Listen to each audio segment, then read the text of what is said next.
वंदे मातरम। एक मैटर चल रहा है, बहुत सारे लोगों को लगा कि मैंने उस पर रिएक्ट नहीं किया।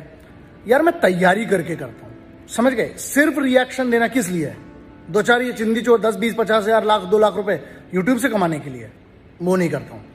भगवती और भोलेनाथ की इतनी कृपा और अभी हाथों में इतनी ताकत है कि मेरे को यूट्यूब से पैसा कमाने की जरूरत नहीं है। मेरे हाथों में बहुत ताकत है और अभी इतना तो नाम और काम दोनों चल रहा है कि मैं अपना कमा लेता हूँ, मेरे घर चला लूंगा। वो बहुत आराम से चलता है, मेरे घर में सब काम करते हैं। तो मेरे इधर कोई निकम्मा है ही नहीं, तो हमारे इधर सब काम करते हैं, है ना।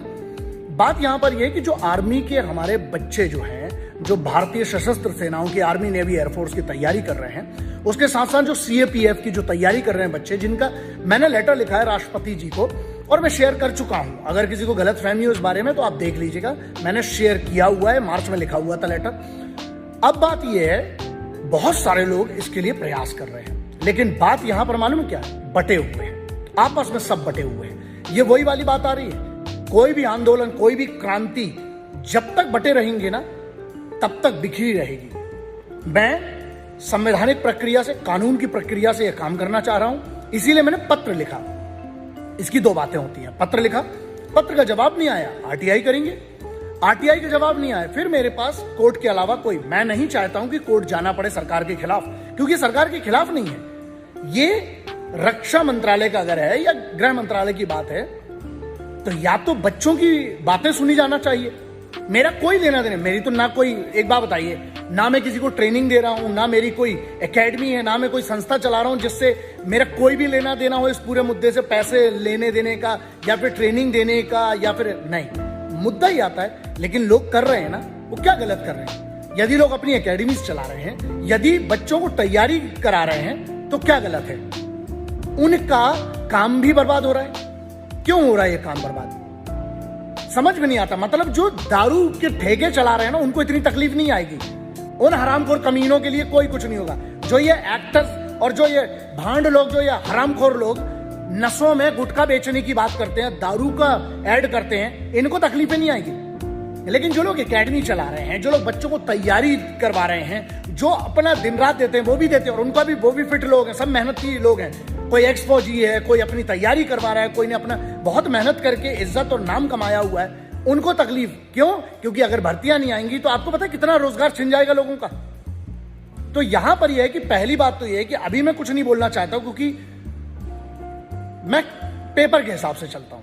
क्योंकि सरकार से बात करना है तो 3 तरीके होते हैं, एक आंदोलन करके, लेकिन आंदोलन के बाद भी क्या होगा? बैठना पड़ेगा साथ में, ठीक। और अगर नहीं बैठने तैयार है, कोई भी सरकार हो, अगर बैठने तैयार नहीं है तो फिर तो कोर्ट जाना पड़ेगा। तो इसीलिए मैंने कहा कि मेरे जो 20-22 दिन का जो मैंने वक्त दिया था, ऑलमोस्ट 3 दिन हो गए उसके लिए, अभी तक तो कोई जवाब है नहीं, तो मैं इसको फॉलो अप कर रहा हूं। और जून के मिड में या जून के एंड में इसके लिए क्या करना है। और एक बात मैं बता दूं आपको, मुझे कोई भीड़ लगाने की आवश्यकता नहीं है, और ना मैं किसी को कहूंगा कोई भी कानून तोड़ा जाए। भोलेनाथ और भगवती की अभी इतनी कृपा है, पेपर समझ में आता है, मुझे लिखा पड़ी। और दूसरी चीज, आंदोलन जब करेंगे तो ऐसे नहीं, पूरी परमिशन के साथ और ढंग से होगा आंदोलन ही। हम क्रांति वाले लोग हैं फिर, लेकिन अभी क्रांति की जरूरत नहीं। अभी मुझे लगता है थोड़ा सा इंतजार करते हैं और संयम करते हैं। बात मुझे जितना पता चला है आंतरिक रूप से ऊपर पहुंच तो चुकी है, लेकिन अब देखते हैं ऊपर से जवाब क्या आता है। मान लीजिए जवाब आया, बच्चों को, मेरा इसमें कोई स्वार्थ नहीं, मेरा कोई फायदा नहीं, मेरा कोई लेना देना नहीं है, लेकिन जो बच्चे, जो हमारे युवा आर्मी, नेवी, एयरफोर्स, पुलिस की और हमारी पैरामिलिट्री फोर्सेस की जो सीएपीएफ की तैयारी कर रहे हैं, उनको अगर न्याय नहीं मिलेगा तो फिर उसके लिए बात ऐसा ना बोली नहीं जाती, हर बात करके दिखाई जाती, देखा जाएगा। तो अगर नहीं होता तो कोर्ट के अलावा फिर कोई बचता नहीं। और अगर इसके लिए सुप्रीम कोर्ट जाना पड़ा, आपका 1 रुपए की मांग ना करूंगा, और ना आप किसी के सहयोग की और ना पैसे की। इतनी दम रखता हूं, खुद की दम पे जाऊंगा, फिर चाहे वो हाईकोर्ट जाना पड़े, चाहे फिर वो 32 में जाना पड़े, आर्टिकल 32 में जाना पड़े, या फिर 226 में जाना पड़े। रिट जहां पे लगाना पड़ेगी, रिट के लिए मैं तैयार हूं। मेरा तो ड्राफ्ट तक तैयार है, लेकिन मुझे ये आशा है और ये प्रार्थना भी है कि ऐसा कुछ ना करना पड़े। अगर साधारण तरीके से बच्चों को उनका न्याय मिल जाता तो इससे बेहतर कुछ नहीं होगा, क्योंकि कानूनी प्रक्रिया लंबी चलती है। सिर्फ इतना चाहता हूं कि बच्चों को मौका दीजिए ना। ये थोड़ी बोल रहे कि नौकरी दे दीजिए फौज में, मौका तो दीजिए उनको, उनको साबित करने के लिए। वर्दी के आशिक हैं यार, उनको इतना तो हक बनता है। तो बच्चों, आप बिल्कुल निश्चिंत रहें, और एक बात ध्यान रखिएगा, मैं आपके साथ था, हूं और रहूंगा, और मेरा इसमें कोई स्वार्थ नहीं है। जिसको लगता है उसको मैं समझा नहीं पाऊंगा। जय हिंद, वंदे मातरम, इंकलाब जिंदाबाद, भारत माता की जय।